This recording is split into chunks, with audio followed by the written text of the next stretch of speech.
Dhoraji police ખાતે કાયદો અને વ્યવસ્થા બાબતે જિલ્લા પોલીસ વડાનો લોક દરબાર યોજાયો. નવા આવેલા જિલ્લા પોલીસ વડા હિમકરસિંહે ધોરાજી શહેરની પ્રથમ મુલાકાત લીધી. આવેલ આગેવાનોના પોલીસ સામેના પ્રશ્નો હોય તે જણાવવા વિનંતી કરી હતી. શહેરમાં બંધ પડેલી પોલીસ ચોકી ચાલુ કરાવવા બાબતે ધોરાજી વેપાર ઉદ્યોગ મહામંડળના પ્રમુખ લલિતભાઈ વોરાએ રજૂઆત કરી હતી. ધોરાજી સિટી પોલીસ સ્ટેશન સીમાંકન બાબતે કિશોરભાઈ રાઠોડે પ્રશ્ન કરતા જણાવ્યું હતું કે નગરપાલિકાની જે હદ છે એ હદ પ્રમાણે ધોરાજી સિટી પોલીસ સ્ટેશનની હદ હોવી જોઈએ, પરંતુ અમુક હદમાં તાલુકા પોલીસ સ્ટેશન તેમજ સિટી પોલીસ સ્ટેશનના આ પ્રકારનો વિવાદ ચાલી રહ્યો છે, તેનું જલ્દીથી નિરાકરણ આવે તેવું જણાવ્યું હતું. તેમજ ધોરાજીમાં પછાત વિસ્તારોમાં સીસીટીવી કેમેરા નાખવા જોઈએ અને ટ્રાફિકના નિયમો બાબતે પણ રજૂઆત કરવામાં આવી હતી. જિલ્લા પોલીસ વડા હિમકરસિંહ લોક દરબારમાં જણાવ્યું કે ધોરાજીમાં કાયદો અને વ્યવસ્થા બાબતે કોઈ કચાશ રાખવામાં આવશે નહીં, તેમજ વ્યાજખોરો સામે પણ સખત કાર્યવાહી કરવામાં આવશે.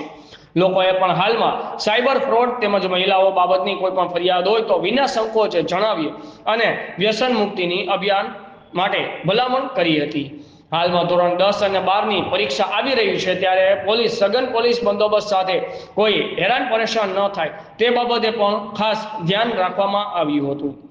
રિપોર્ટર વિશાલભાઈ વડિયાતર, આઝાદ મીડિયા લાઈવ, ધોરાજી. વ્યાજ લઈને લોકોને હેરાન કરે છે એ લોકો વિરુદ્ધ અમારી ઝુંબેશ જે છે છેલ્લા 4-5 દિવસથી ધોરાજીમાં જે પોલીસ સ્ટેશનો આવેલા છે, Dhoraji city police station, Dhoraji taluka police station, એમનું ઇન્સ્પેક્શન ચાલુ છે. આજે ફરીથી એક વખત વિઝિટ લેવામાં આવી. કાયદો અને વ્યવસ્થાની પરિસ્થિતિ ધોરાજી સિટી અને ધોરાજી તાલુકામાં બહુ સારી છે. જે ડિટેક્શનની વાત કરીએ તો ગંભીર ગુનાઓમાં બંને જ પોલીસ સ્ટેશનમાં 100% ડિટેક્શન રેટ છે. લોકોની જે પણ સમસ્યાઓ છે, લોકો કોઈ પણ વખતે પોલીસ સ્ટેશનમાં આવીને પોતાની ફરિયાદ નોંધાવી શકે છે.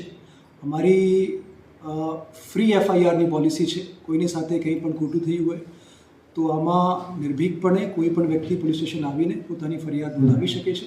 એના માટે અમે તત્પર છીએ. કાયદો અને વ્યવસ્થાની સ્થિતિ જે વાત કરી એની સાથે સાથે જે કમ્યુનલ સિચ્યુએશન છે એ પણ બહુ સારી છે.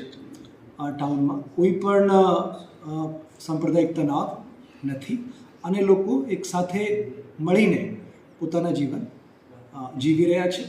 અને નાની મોટી કોઈ પણ સમસ્યા હોય છે તો આમાં પોલીસ ત્વરિત એક્શન લઈને આગળની કાર્યવાહી કરે છે.